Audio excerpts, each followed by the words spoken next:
For the still life demo, I've set up a pretty simple arrangement of a twisted up belt, a shiny coffee mug, and this old drafting stool in front of a backdrop of a beat up piece of foam core, and then some studio detritus peeking out from the sides.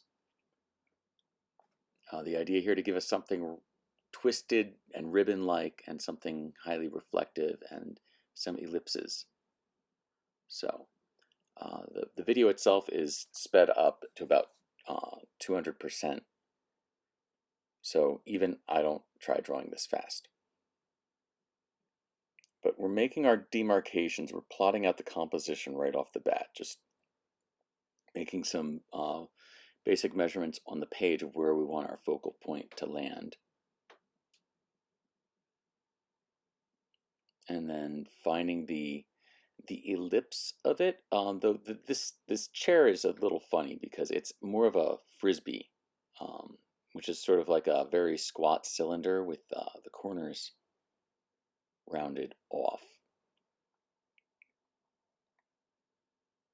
And there'll be some adjustments made as the drawing goes on, but we just want a general sense of scale right now, and you kind of have to draw something before you can fix it. But there's the start of our ellipse. I'm gonna bring that lip up a little bit more because it's kind of sagging towards the middle. I guess it's an old drafting school. Maybe they do that when they get older, like everything else. All right, so there's some other ellipses, going down through space in building up the base of the stool. I'm using the seat of it as a landmark to measure the width of all of these and have them come down centered. Even though the base itself, where the legs come out, is not perfectly centered, we're sort of looking at it a little bit off.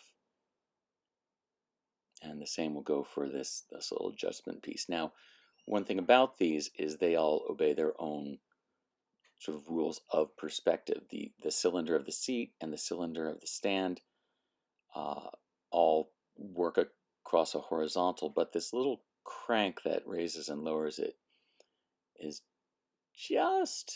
just turned and spaced a little bit, which changes that little cork marshmallow-like cylinder of metal that it pokes out of. And a lot of it's kind of bent out of shape too. So I'm trying to be true to that while at the same time not making it look like it's all just drawn wrong. But now using all of those basic measurements, start putting in the cylinder of the mug. Looking again to make sure that the ellipse at the bottom of that matches the perspective on the seat. And that the ellipse of the top of it lines up on a horizontal. So now we'll go ahead and place the handle on it, which again, it's a lot of measuring right off the bat. If you can measure right, then the things you draw are much likely to land in perspective correctly. But you don't want to guess at this point. There's 9,000 places you can draw something in the wrong place, and really only one right place. And then with something as crazy as that twisted up belt, I'm really going ahead and taking my time both putting down landmarks as they relate to that stool, but also examining the negative space around it. The shape that's formed between it and the mug, the shape that's formed between it and the edge of the stool seat. And then it's going to be a matter of making sure that all these bending ribbons of leather of the belt lead in and out of each other accurately.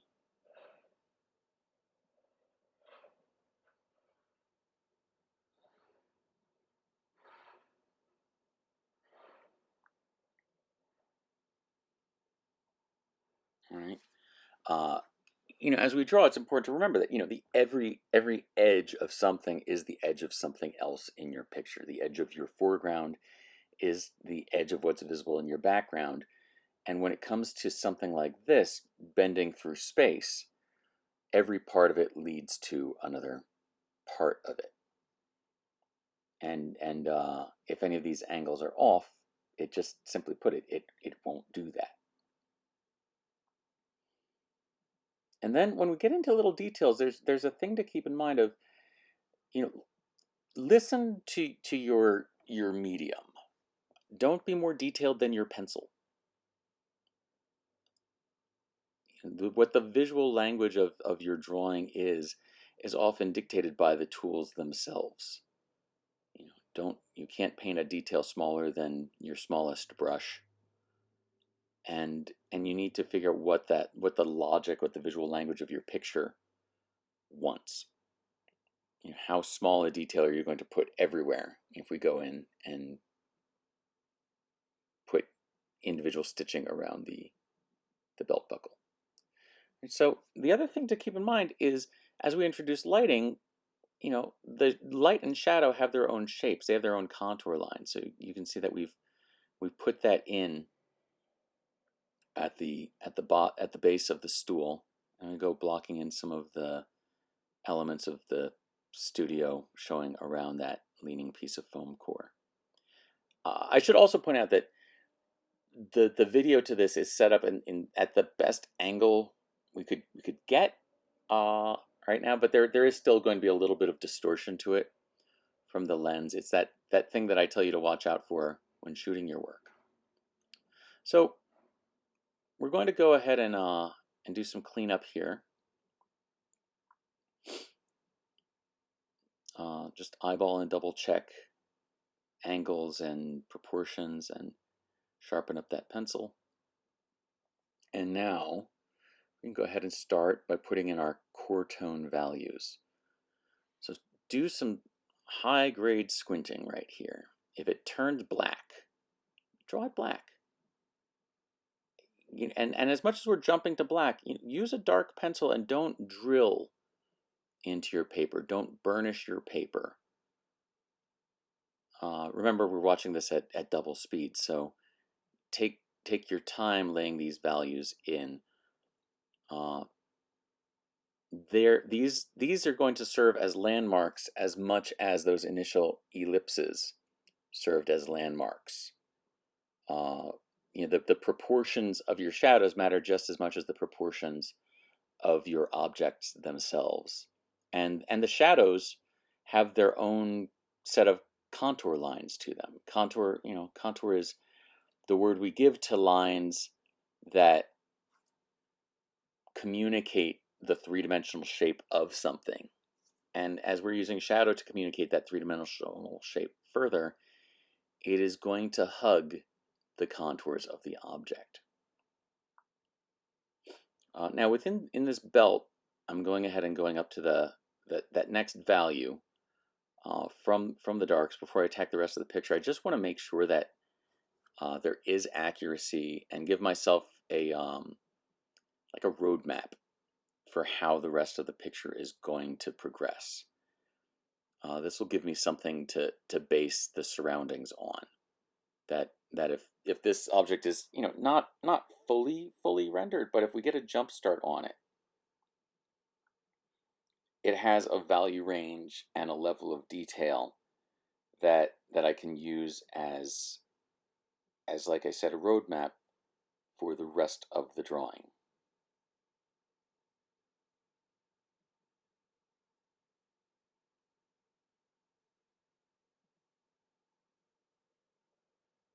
Plus, it's the hardest thing in the picture. If that gets screwed up, who wants to see a mug get drawn?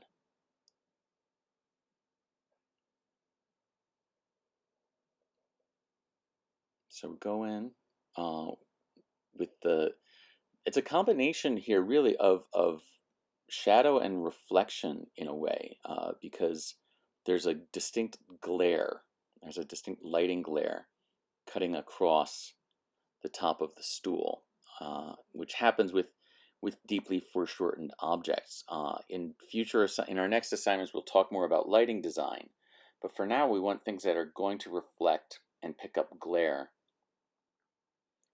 because they supply a ready-made value scale for you to work with. So we're looking at the mug now and how it goes ahead and reflects its environment here.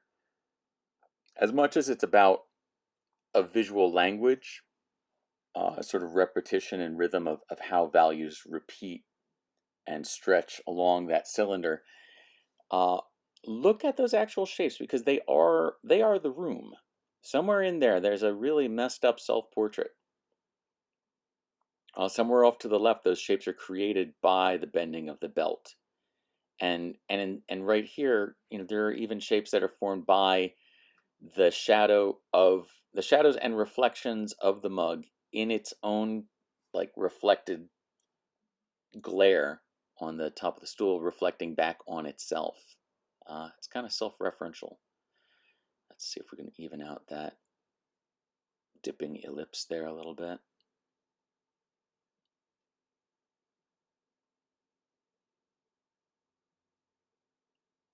All right, we'll come in here. As we did with our contour line drawings, I'm going ahead and now looking for major sort of shapes in the composition of the lighting on the metal stool.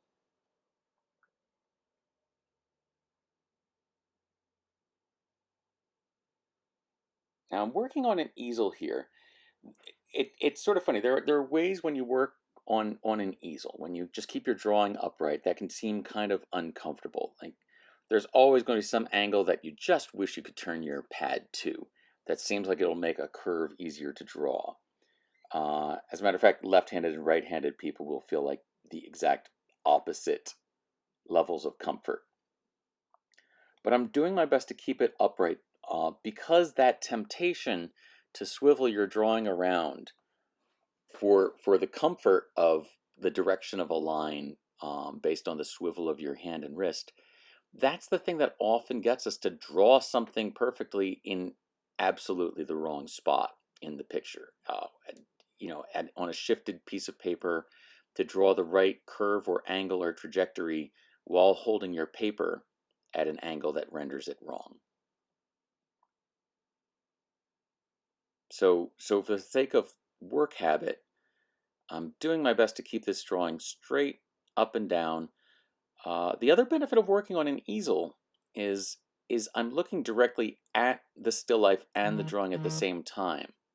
There's no looking down at the drawing and then looking up at the still life and then looking down at the drawing and trying to remember what I saw. It's not a recording of memory, however quick that memory, but it's a recording of these two things side by side, that we can see the drawing and the still life at the same time. And that little addition to that little bit of work habit can have a huge impact on your accuracy too. Looking directly at a drawing so that it's not foreshortened, looking directly at it and your still life at the same time so you can compare angles and proportions and details, and not swiveling your sketchbook or shifting around in your seat to the degree that it affects the accuracy or your perspective on your own drawing. Like I said, there's so many things that can go into messing up a drawing that have nothing to do with your ability to see or your ability to draw, but that the work habit itself just has you draw things in the wrong place at the wrong angle. And if we can clean up things like posture and how you arrange yourself in relation to your subject, it makes it easier for us to figure out what the actual problems are, what you really are seeing or not seeing. This back here is an old, it's not really an accordion. It might be a bandoneon, which is like an accordion. Some broken musical instrument someone gave me, thinking that I would know what to do with it years ago. And now it just sits as a bookend in my studio. It makes a wonderfully terrible noise if you do open it, but it's got these leather straps, which is most of what we've seen there so far. And there is some pattern on the side of it. It's got some little decorative motifs that when we get into them, they're just going to be what in old school graphic design we used to refer to as Greeked in, which means nothing if you're Greek. but it's a way of referring to looking at stuff, not really knowing what it is, but getting the feel of like what a written language looks like and what kind of little scribbly marks will approximate it. So we've just Greeked in those little out of focus detailed bits.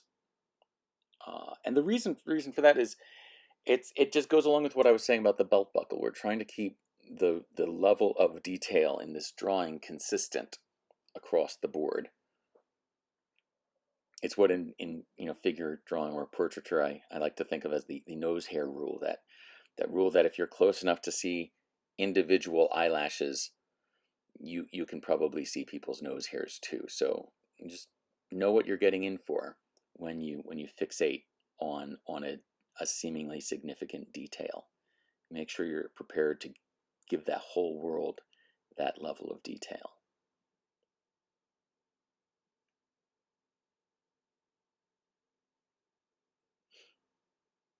Now, all these little cropped items in the background, there's a oily waste painted rag trash can there. Uh, there's a little cabinet where I keep paints and brushes and things. Like I said, over here, there's this weird accordion like thing operating as a bookend. All these things become they've just become abstract in this case.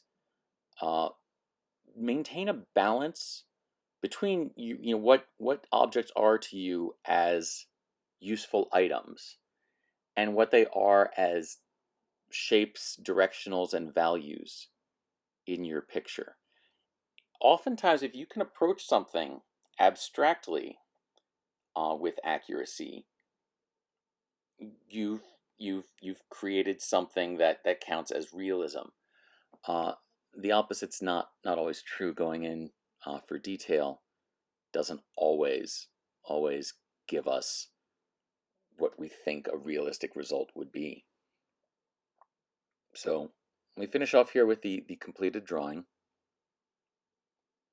And hey, that should be about all you need to know about that, right? So let's get drawing.